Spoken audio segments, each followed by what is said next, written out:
Igor Jankę, dzień dobry. To jest Układ Otwarty, niezależny program o Polsce i świecie. Dziś o Słowacji zmierzającej w stronę Rosji. Dlaczego? O tym za chwilę powiem. Jeśli uważacie Państwo, że ten program jest interesujący i oglądacie go regularnie, rozważcie proszę możliwość wsparcia Układu Otwartego na patronite.pl, bo to dzięki patronom ten program istnieje i dzięki nim jest niezależny. Bardzo wszystkich patronów, ludzi, którzy wspierają mnie od dawna albo od niedawna, serdecznie pozdrawiam. Pozdrawiam również mecenasów, a teraz zapraszam na rozmowę. A oto mecenasi Układu Otwartego. Ecovoltis, firma dostarczająca energię ze stałą ceną aż na 5 lat.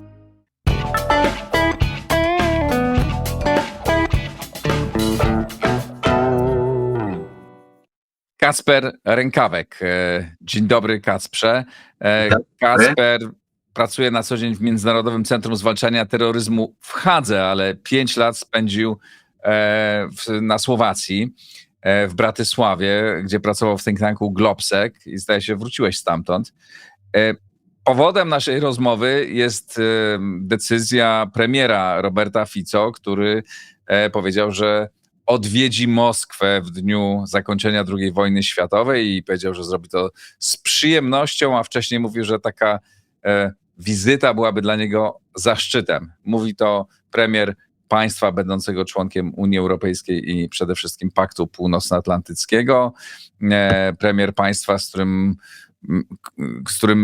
którego ministra obrony spotkał niedawno nasz minister obrony, mówił o wspólnej produkcji broni, amunicji. Powiedz, znaczy o Robercie Fico, to jakby to nas może, jego postawa nas bardzo nie zaskakuje, ale powiedz w ogóle skąd się bierze takie prorosyjskie nastawienie w Rosji i dlaczego takie gesty, takie decyzje spotkają się, jak rozumiem, z akceptacją? Tak, bo to jest ewidentnie na użytek wewnętrzny. To nie ma co ukrywać. Natomiast zbyt proste byłoby powiedzieć, że Słowacja jest prorosyjska. Natomiast chyba my musimy sobie z tego zdać sprawę, że nasz południowy sąsiad, którego znamy najsłabiej, chyba ze wszystkich naszych sąsiadów tak naprawdę, jest bardzo inny. Bardzo się od nas różni. I to, że te elity, zarówno nasze, jak i słowackie, podjęły tę decyzję 11 czy 30 lat temu, że idziemy do Unii, a z czasem do NATO, chociaż na tej Słowacji, jak sobie przypomnimy, było troszkę mniej entuzjazmu odnośnie tego, przykrywało, żeby nie powiedzieć przysypywało brokatem niemalże pewne różnice między nami. A te różnice są, były i będą. I Fico jest tak jakby wyrazicielem tego, bo wie, że tam jest takie powiedzmy 20-30% głosów dla niego, które jemu pozwalają utrzymać się na fotelu premiera. I po to robi tak naprawdę. Do tego jeszcze dochodzą czynniki osobiste. To jest człowiek, który 10 lat tak naprawdę przeżył mnóstwo porażek osobistych i politycznych. On nie wygrał wyborów prezydenckich. Przegrywał wybory parlamentarne. Odchodzili od niego jedni politycy. Peter Pellegrini, który dzisiaj jest prezydentem Słowacji, to jest rozłamowiec z jego partii politycznej. To wszystko go bolało. Tam były też porażki osobiste. Mówiło się o różnych związkach pozamałżeńskich, które się rozpadały i tak dalej, i tak dalej. No i w końcu, maj 24 roku został postrzelony, prawie zginął, było włos od śmierci. I to jest człowiek, który chyba tak naprawdę już gwizdże na wszystko. Wiesz, na establishment, na mainstream, na opinię, co tam Bruksela powie, co powie Waszyngton, co powie Berlin. On naprawdę ma to w głębokim poważaniu. I jeżeli jeszcze nas może bardziej zdenerwować, to jemu to tak osobiście tak naprawdę pasuje. I to jest ta smutna rzecz.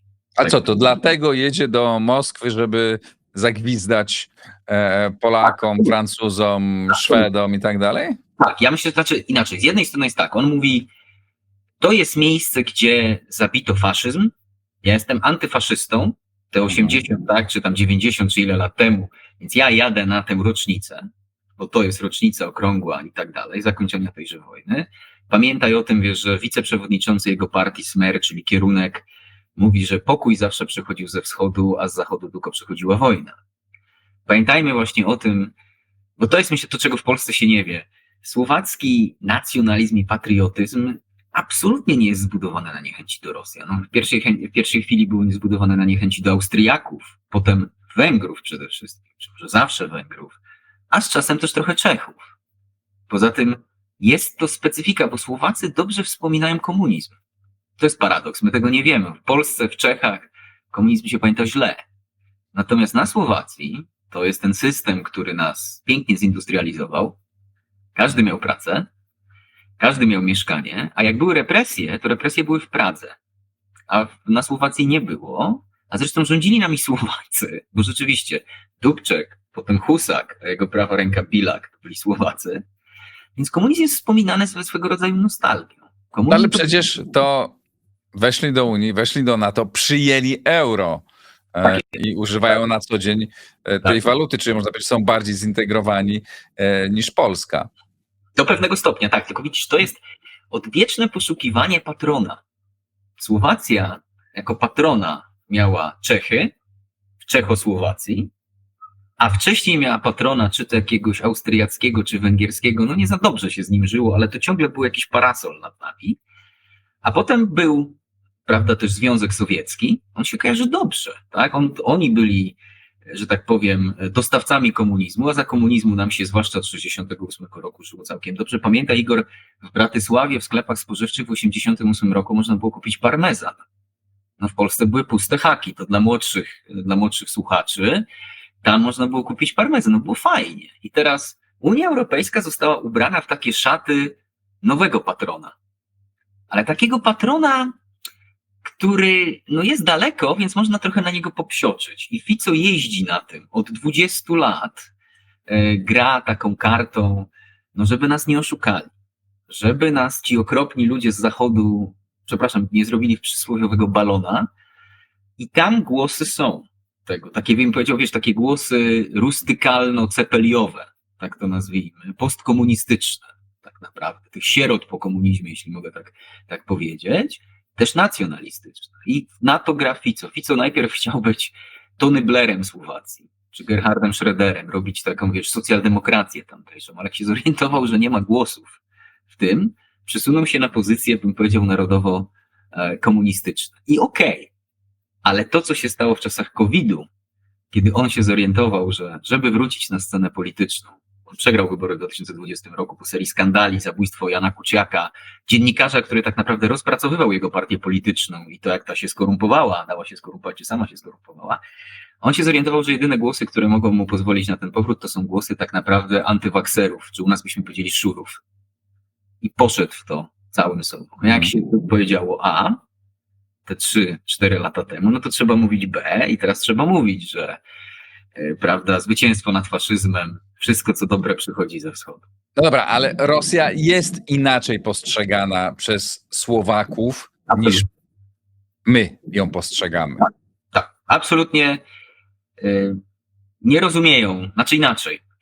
Ci wykształceni rozumieją nasze podejście. Gros społeczeństwa na Słowacji, pamiętajmy o tym, że z jednej strony jest ta grupa, bym chciał, takie jądro panslawistyczne tak naprawdę. Może jakieś to jest 20% ludzi. Jest jakaś grupa absolutnie prozachodnia, proatlantycka, ona jest moim zdaniem dużo mniejsza, a w środku jest ta szarość, jak to zwykle. Ale Słowacy, wiesz, mają to do siebie, że uważają się za naród tych, którzy ocaleli. Te wszystkie wichry historii jakoś ich ominęły.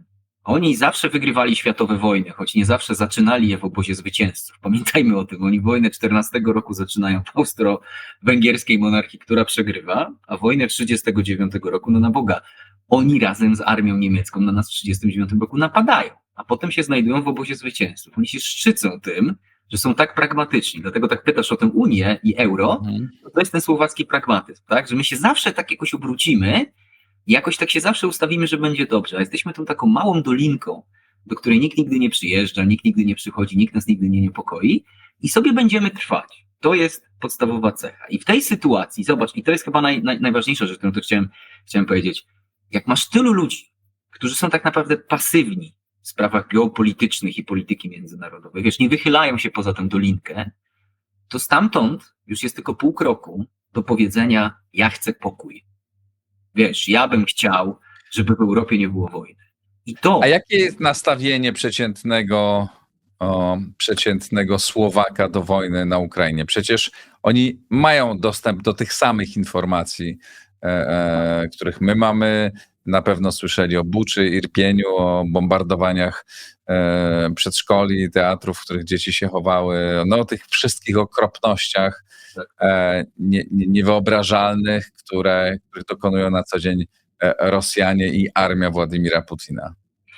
Zgadza się, mają dostęp do tych samych informacji, ale mają też dostęp do informacji, do których my nie mamy, albo inaczej informacji, tutaj cudzysłów to wrzućmy. Scena, tak ja bym powiedział, hoaxowa, czy infowojny na Słowacji moim zdaniem jest dużo bardziej rozbudowana niż w Polsce, bo ona Co to znaczy wpada, hoaxowa? hoaxowa w sensie, wiesz, takich bym powiedział internetowych fałszerstw, pada na grunt, wiesz co, tych właśnie 20% prorosyjskich wyborców, bardzo aktywnych, też aktywnych na napięciach społecznościowych, bo uważających się za ten anty-mainstream, więc tam jest dla nas przestrzeń. I ciężko jest tym wiadomościom przebić się, właśnie mówisz Bucza i takie rzeczy, do tej grupy ludzi. Do tej, bym powiedział, grupy, która patrzy w stronę Rosji, to jedno, ma dość polityki na Słowacji i utożsamia, wiesz, reżim Władimira Putina z takim dobrym gazdą, bo to słowo gazda jest bardzo ważne na Słowacji, takim opiekującym się swoimi ludźmi prezydentem, który kogo trzeba zamknie w więzieniu, kogo trzeba wyśle, wiesz, do kolonii karnej, kogoś tam przestraszy, kogoś tam zastrzeli, to się podoba. Tam jest grupa ludzi, którym się to naprawdę podoba. I teraz jak gro reszty jest tak pasywna, to się nagle okazuje, że te 20-30 jest najbardziej krzypliwe, najbardziej widoczne i to na nich w tym momencie gra premier Fico. Więc wiesz, oczywiście nie odbierajmy tego, że reakcja na uchodźców tak samo w miarę możliwości per capita, jak to było u nas, jest równie dobra. Rząd do roku 23, ten poprzedni centrowo-prawicowy, wykonywał mnóstwo rzeczy a la Warszawa, dając mnóstwo uzbrojenia w dużo gorszej sytuacji. Wiesz, i w sytuacji, kiedy tak naprawdę to było bardzo kontrowersyjne. Uzbrojenie, wiesz, pieniądze, wsparcie i tak dalej. Poza tym to też jest kraj, który był używany do tranzytu pewnych rzeczy. No, ale wtedy jeszcze był inny Był rząd. inny rząd, tak, do 23 roku. To był rząd absolutnie, tej centroprawica słowacka jest tradycyjnie utożsamiana z, bym powiedział tu takim myśleniem prozachodnim, czy też do pewnego stopnia proatlantyckim, ale wiesz, Igor, tu bym nie przesadzał, bo również pośród tych centrowo-prawicowców znajdziesz ludzi, którzy mówią tak, no my jesteśmy takim małym krajem, to co my się będziemy wychylać? Co my będziemy tym właśnie wiatrom historii się próbowali przeciwstawiać? Lepiej to przeczekajmy. Tam tacy ludzie też po tej dobrej stronie są.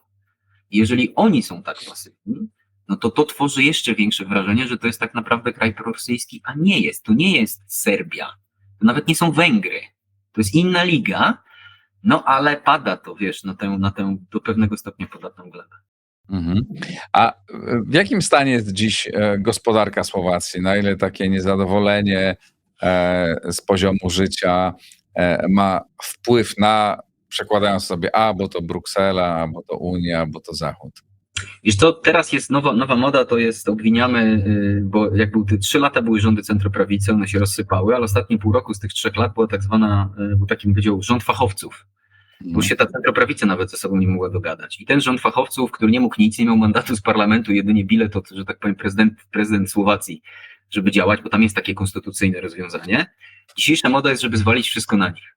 Wszystkie problemy gospodarcze, wszystko co było, to jest to pół roku, kiedy ten rząd rządził, który nie robił nic. Tak naprawdę, bo właściwie tylko, wiesz, zmieniał firanki, czy je przesuwał w kancelarii prezesa Rady Ministrów. Bo Słowacja jest w słabej sytuacji gospodarczej. Od przyszłego roku wchodzi pakiet cięć, podwyżki różnych podatków, a to jest problem dla Roberta Fico, który zawsze grał tym, że jestem socjalnym demokratą, ja się o was będę troszczył, ja będę podnosił właśnie te socjalne wydatki, żeby wam się żyło lepiej, no bo pewnych rzeczy nie mogę zrobić, jesteśmy w Europie Środkowej, tymczasem tego teraz nie ma, ale zobacz, to wchodzi 1 stycznia 2025, żeby zmierzyć efekt tego, musimy na to trochę poczekać. Na razie rząd się ustawia na pozycji, to nie nasza wina, to nie my, chociaż już rządzą ponad rok, to trzeba sobie, o tym trzeba pamiętać. Pieniądze z KPO, bym to powiedział słowackiego, Słowacy wcześniej zaczęli je wykorzystywać, dalej przychodzą, pomimo określonych, bym powiedział, pierwszych żądań ze strony Komisji Europejskiej, no że jednak władza Roberta Fico na Słowacji zaczyna iść takim torem orbanowskim, tak to nazwijmy. Fico, wiesz, zawsze był większym pragmatykiem, on nigdy nie był przesadnie ideologiczny, najbardziej go interesowało, żeby mieć spokój, pieniądze na koncie, winko w ogrodzie białe, słowackie i tak dalej. Natomiast te kolejne jego porażki i zamach na niego utwierdzałem go w przekonaniu, że no ja mam teraz okazję, żeby, przepraszam przysłowiowo, się wszystkim odwinąć, więc to zrobię. I zaczynają się pojawiać takie, wiesz, węgierskie zagrania. Uderzenie w telewizję publiczną, no znamy to, uderzenie w poszczególne ministerstwa, nie wszystkie, ale niektóre. Czystki w niektórych resortach. MSZ teraz jest obecnie bardzo czyszczony. Wcześniej MON. Tu mówiłeś, prawda, nasz minister rozmawiał ze słowackim ministrem. To jest właśnie niesamowite na Słowacji. Opowiadasz o Słowacji, nie o Polsce. Ja opowiadam cały czas o Słowacji. No właśnie to jest to. To jest absolutnie, myślę, że jest pewne takie pouczenie, które Fico zabrał, bo kiedy rządził, bo on rządził pierwszy raz już w 2006 roku. Rządził w sposób nieideologiczny, bardzo pragmatyczny i co najwyżej jego krąg ludzi przysłowiowo chciał sobie napchać kieszenie i to robił. Też mogę opowiedzieć, wiesz, jak ta korupcja na Słowacji tak naprawdę funkcjonowała, bo to jest niewyobrażalne dla Polaków. Kiedy my narzekamy na korupcję u nas, to nie zdajemy sobie sprawy, jak to wyglądało. Tak rządził, ale teraz do tego napychania sobie kieszeni jeszcze dokłada ideologię. Powija się to było właśnie, chciałem cię o tę korupcję, o te mafijne struktury, o te historie, o których kiedyś było głośno, teraz słyszymy może mniej my tu w Polsce, ale opowiedz, jak to proszę wygląda. Wiesz co, no to jest chyba taka rzecz. My możemy na wiele spraw narzekać i na to też możemy, ale duża część naszych postkomunistów tak naprawdę przesunęła się na pozycje biznesowe w Polsce i potem zajęła stanowisko, że będziemy bronić polskiej demokracji. I to do pewnego stopnia odsunęło widmo radykalizacji tychże komunistów. Natomiast komuniści na Słowacji w jakiejś części poszli do biznesu, a w dużej części przesunęli się na pozycje nacjonalistyczne, tak powiedziałbym trochę jak to było w Serbii. Że to teraz my, wiesz, musimy postawić ten nasz kraj. No ale w tle oczywiście były działania biznesowe i jeśli wiesz, jak to by też może powiem w ten sposób. Wyobraźmy sobie też do słuchaczy, że w 1989 roku w Polsce nikt z organizacji takich jak KOR, Robcio, Ruch Młodej Polski czy KPN nie idzie do polityki. Tak było na Słowacji. Słowaccy opozycjoniści powiedzieli, my będziemy pisarzami, dziennikarzami, wiesz, profesorami, intelektualistami, a politykę to będzie robił ktoś inny, bo nam się nie chce, może niekoniecznie, to nie jest nas. No i oczywiście jak zostawiasz pole dla takich operatorów, no to wchodzą w to odpowiedni operatorzy, dlatego w latach 90. Słowacja się przesuwa, no idzie taką drogą, bym powiedział, trochę jak Białoruś w 90. roku. Jest blisko tego, żeby się przesunęła, nam powiedział, takie łukaszenkowe pozycje. Jest rzeczywiście bandycka, naprawdę bandycka prywatyzacja. Powstają fortuny znikąd. Kraj jest rządzony... Oligarchizacja. Kraj jest rządzony, bym powiedział, w taki mocno, kowbojski sposób. To się udaje zatrzymać, przychodzi centroprawica w 98. Ale tam też niektórzy mają lepkie ręce i lepkie palce. I to największy skandal, który Słowacją tak naprawdę wstrząsnął, związany z korupcją, tak zwany skandal Goryla.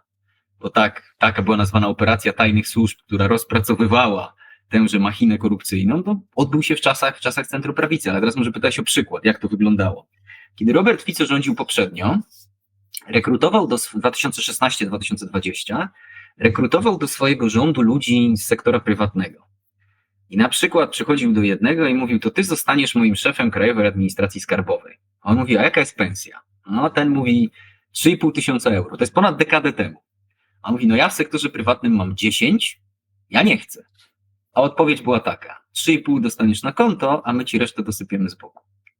I co miesiąc do tego człowieka przychodził oligarcha powiązany z partią wtedy rządzącą i dzisiaj rządzącą Smer i w przysłowiowej kopercie dosypywał mu te 6,5 tysiąca euro. Oczywiście w zamian za to, będąc szefem Krajowej Administracji Skarbowej, musiałeś wykonywać określone ruchy na rzecz tegoż oligarchy, twojego sponsora i politycznego sponsora. Teraz Słowacją właśnie targa skandal odnośnie obecnego szefa Banku Centralnego, byłego ministra finansów Smeru, Petra Kazimira, jednego z wiodących reformatorów tegoż Smeru, lepszych twarzy, liberalnych, wiesz, bardziej otwartych.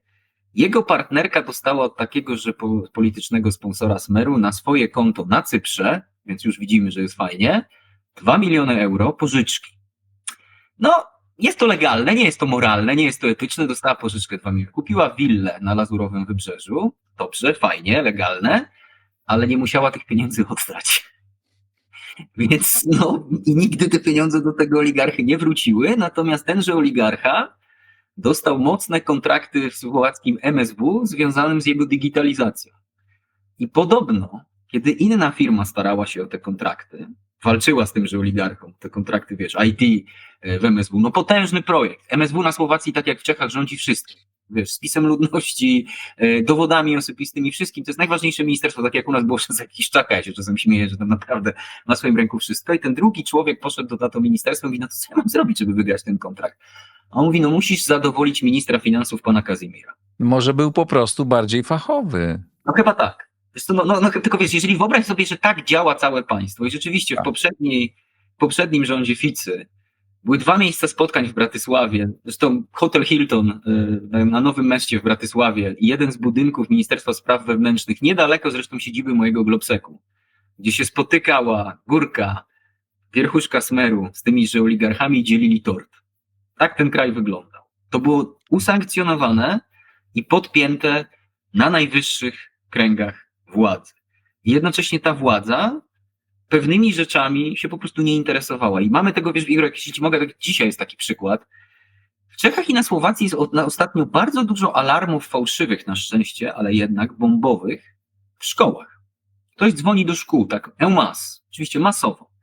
Czesi wyszli, powiedzieli, że tego jest dużo, oni za tym poszli, sprawdzili jak to jest i oni podejrzewają, że to wychodzi z Rosji. Że to jest taki niskie uderzenie w bardzo miękkie podbrzusze, no okropne zresztą, no w dzieciaki. To samo się dzieje na Słowacji. I teraz szef słowackich służb jest, i teraz oczywiście nie ma nepotyzmu, on jest synem wiceprzewodniczącego parlamentu Słowacji, absolutny przypadek, zbieg okoliczności, wybitny fachowiec. Utalentowany na pewno. Utalentowany, ma wytatuowanego swojego ojca, wiesz, na ręce, żeby było, więc wszystko się zgadza. No jego o to pytają. Co wy na to, tak? No bo oni jednak, Słowacy będą się zawsze w pierwszej kolejności nosili do Czechów. A on mówi, dezinformujecie ludzi, sugerując, że to Rosjanie. Więc to też jest, wiesz, to jest takie, to nie jest zaplanowane, to bardzo często ta prorosyjskość i tego typu inne rzeczy jest tak naprawdę źródłem swego rodzaju zaniechania. Że im się nie chce, albo że mają inne rzeczy do roboty. To jest niesamowite, co opowiadasz, bo mówimy o kraju, który jest sąsiadem Polski, który jest członkiem Unii, który jest nieporównywalny pod tym względem z Polską, bo jednak u nas takich historii nie ma. Może w latach 90. było trochę, ale trochę, a teraz już po prostu tego nie ma i zarządów jednych i drugich dzieją się różne dzikie rzeczy, ale nie ma takiej systemowej korupcji, nie ma układów mafijnych, prawda? My nie mamy z tym do czynienia. A jak przypomnę, Komisja Europejska, Komisja Wenecka, rozmaite instytucje chłostały Polskę, kiedy tu widzimy takie rzeczy, tak i w wielu innych, znaczy może nie w wielu, ale w kilku innych krajach, członkach Unii Europejskiej, w Bułgarii dzieją się również rzeczy dość kosmiczne, a to jest w Unii. No i rozumiem, że w takim kraju rządzi Robert Fico, który leci do Moskwy niedługo. Tak, wiesz co, jeśli mogę, tam jest ten unijny hamulec trochę jest, bo komisja się tam pojawia. I teraz dam ci jeden taki przykład a propos tego, jak mówisz, tego chaosu, czego nie możemy sobie wyobrazić, bo Robert Fico uznał po tym, jak był sam zamknięty na krótko do więzienia podczas tego poprzedniego rządu, stwierdził, że oczywiście robiła mu to policja. Więc teraz trzeba uderzyć w policję. On wcześniej policję wasalizował. Ten rząd postanowił w policję uderzyć i zidentyfikował jednostkę, która jest jak nasz CBŚP. Tam to się nazywało NAKA, czyli Narodowa Agencja Przeciwko Przestępczości Zorganizowanej tak naprawdę. Ona została rozwiązana. To jest 600-osobowa jednostka siedząca w Bratysławie, a jej policjanci zostali rozparcelowani po całej Słowacji. Więc możesz sobie wyobrazić, że jak jesteś dzisiaj w Bratysławie, a jutro masz jechać do Michalowiec, które są na ukraińskiej granicy, trochę słabo.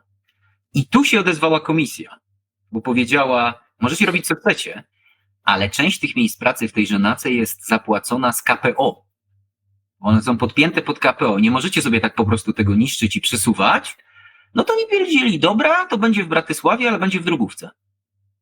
Tak się to robi. Ta instytucja została zneutralizowana właśnie w taki sposób. Wcześniej neutralizował Fico podczas swoich różnych kadencji, zwłaszcza prokuraturę. Sędziów zostawiał, ale prokuraturę zawsze tam teraz została powalony został taki był urząd specjalnego prokuratora, który się zajmował właśnie tymi kryminalnymi, najbardziej głośniejszymi sprawami. On został zlikwidowany. I wszystkie, wiesz, dokumenty, wszystkie sprawy zostały rozdysponowane do prokurator regionalnych, które oczywiście nie mają sił i środków, żeby się tym zajmować i boją się. Ale o to chodzi właśnie Robertowi Fico tak naprawdę. To jest ten stan. nie ideologiczne uderzenie, ale wiesz, taka dysfunkcjonalność tego. Mhm.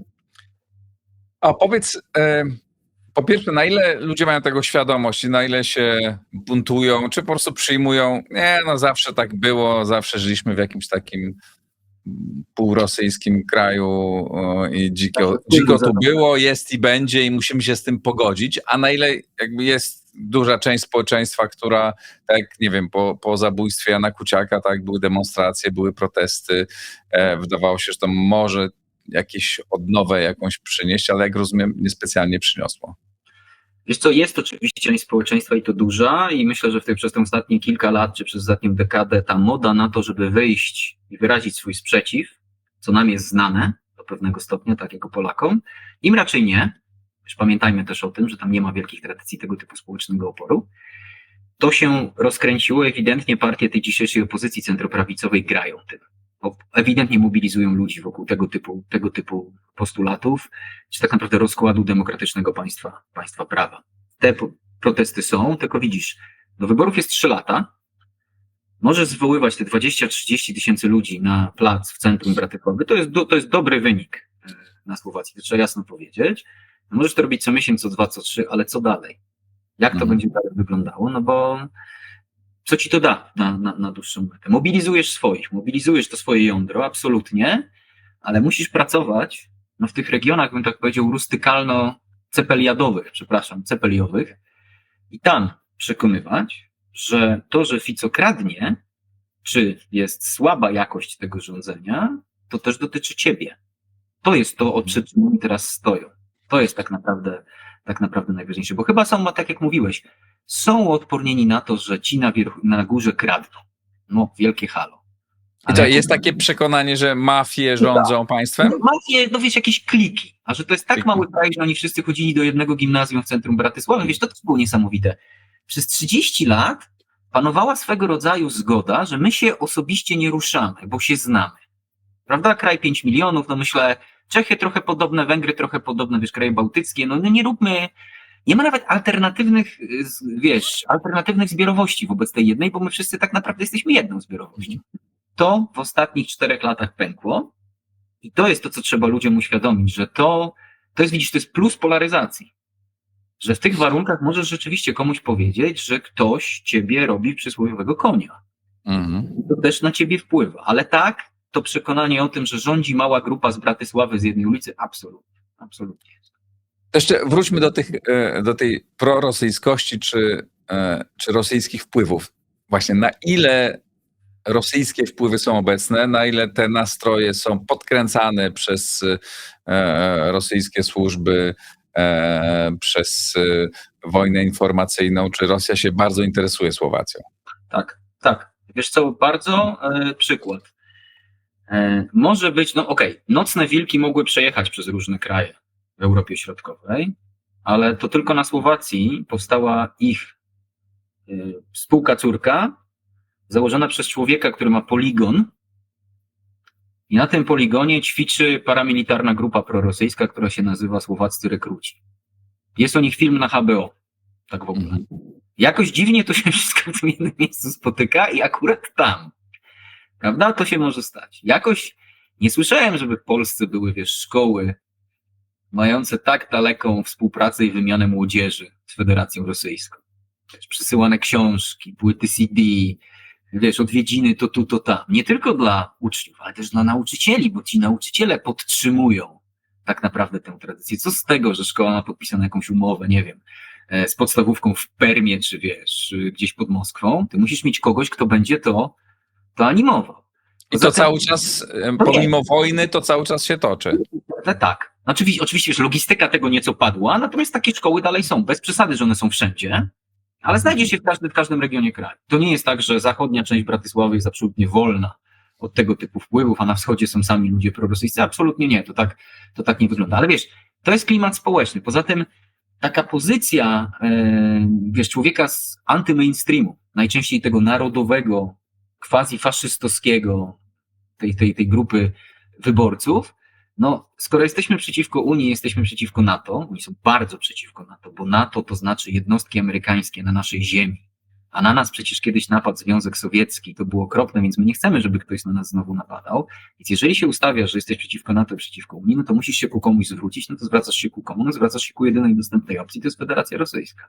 I jeszcze to sobie Ale podlejesz... ty mówisz teraz o tej części elektoratu, czy mówisz o większości społeczeństwa? Ja mówię, to masz naprawdę dużą grupę w społeczeństwie, która w ten sposób myśli i ona będzie zarażała pozostałych, albo będzie się odbijała od niektórych, ale to jest wręcz mainstreamowa pozycja. Igor, nacinam przykład, żeby słowacki szef sztabu generalnego wojska powiedział w telewizji, że Rosja jest naszym adwersarzem, to był szok. NATO-ski kraj. To jest szok dla systemu. To wiesz, ci centrowo-prawicowi, proatlantyccy Słowacy dziękowali się, modlili, że ktoś taki, że taki wojskowy to powiedział w telewizji, że wiesz, tak otwarcie, bo jesteśmy dalej na takiej pozycji, wiesz, też jest dość popularna wśród Słowaków taki punkt myślenia, że my będziemy mostem między wschodem a zachodem.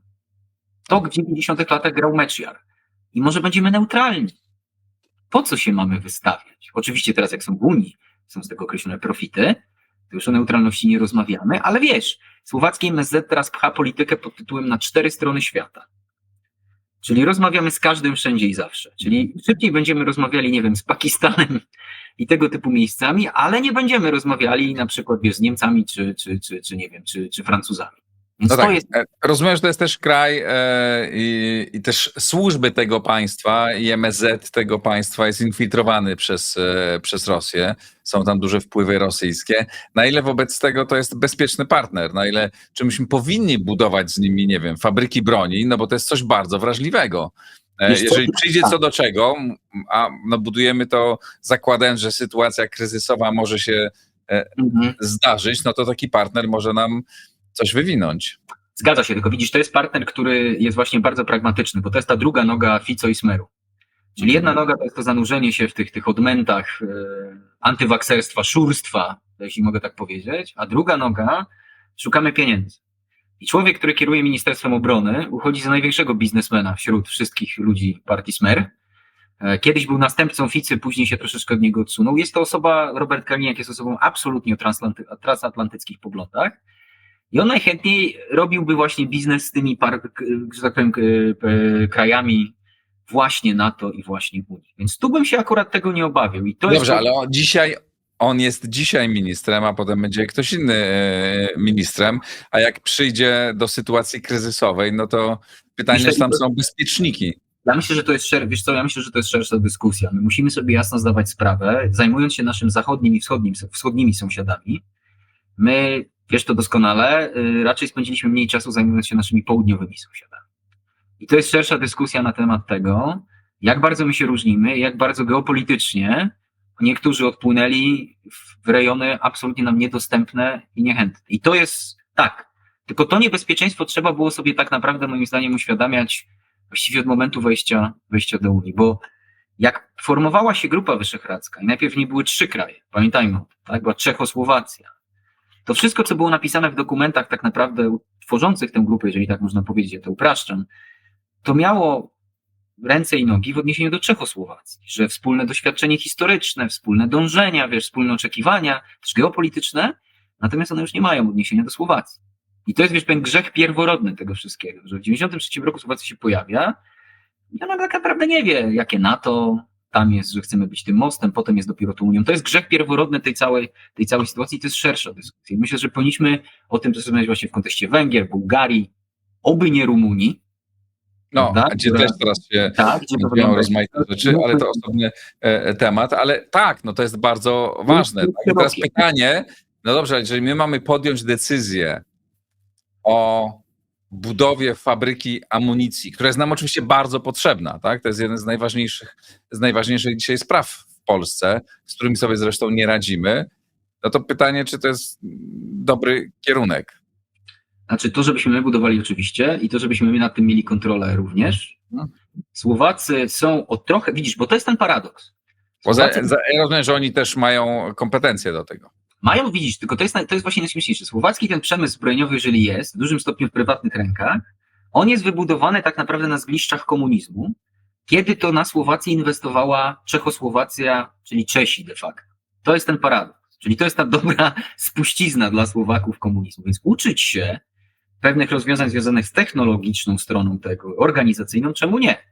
Natomiast kontrolę my nad tym musimy mieć, no bo to są te ryzyka. Nawet już jakikolwiek by to kraj nie był, ale w przypadku takiego kraju, gdzie tak mocne no są te powątpiewania, ta pasywność. Wiesz, to jest to, że no właściwie politycy Słowacji, to co powiedział sam Peter Pellegrini, że właściwie w sytuacji konfliktu, tak jak to mówią węgierscy politycy, że w sytuacji konfliktu czy inwazji oni by nie walczyli, bo trzeba bronić tkanki narodowej. No my byśmy się pewnie zachowali inaczej, więc to my musimy sobie z tego zdawać sprawę. Natomiast wiesz, taka polityka, którą myślę nasze rządy już do długiego czasu prowadzą odnośnie takiego kraju jak Słowacja, że jeśli są różnice, to my o nich za bardzo nie rozmawiamy. Czyli my głównie rozmawiamy właśnie o handlu, o transporcie, wiesz, o tych połączeniach, interkonektorach i tak dalej. No to jest jakiś bardzo ważnych.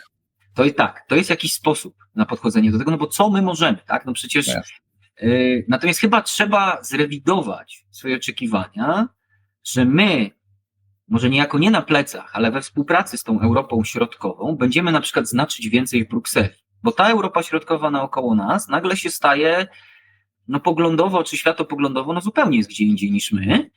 No i warto to wiedzieć. Wiesz, to jest Igor taki trochę powrót do lat 90., kiedy Praga, Warszawa, Bratysława i Budapeszt wolały rozmawiać z Berlinem niż między sobą. No w sumie nic dziwnego.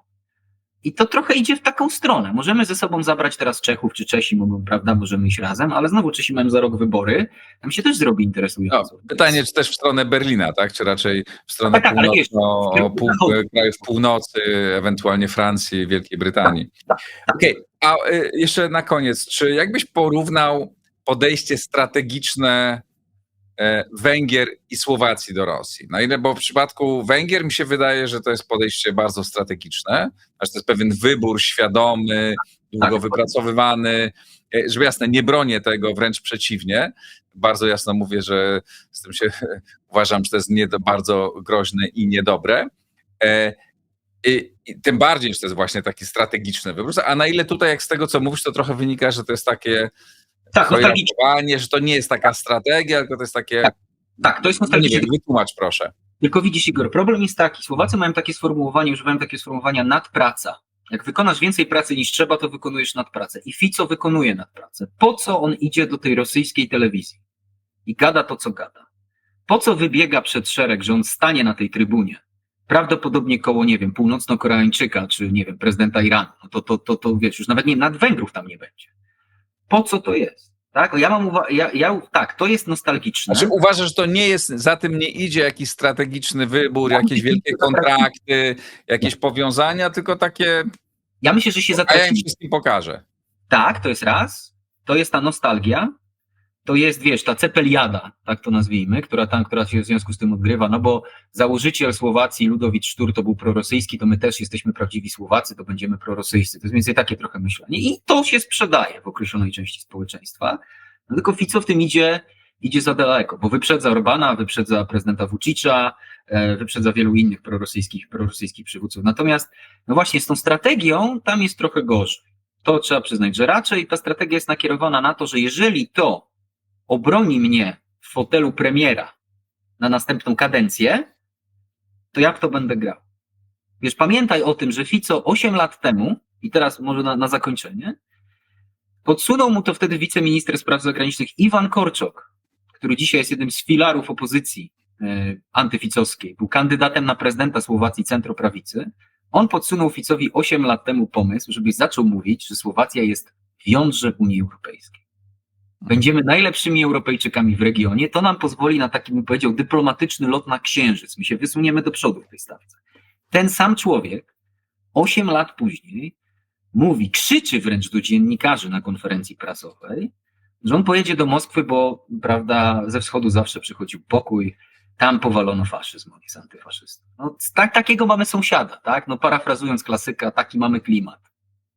No, ta sytuacja nie wygląda... Poza tym, że jest to ciekawe, trochę przerażające, trochę zabawne. No nie wygląda to dobrze, kiedy mamy i Białoruś, i kawałek Rosji, i Ukrainę w bardzo trudnej sytuacji, i Słowację, która tak się wychyla. No ale tak jest i my musimy z tego wyciągać wnioski. Kacper, bardzo Ci dziękuję za tę bardzo ciekawą opowieść. Dzięki serdeczne. Dziękuję pięknie.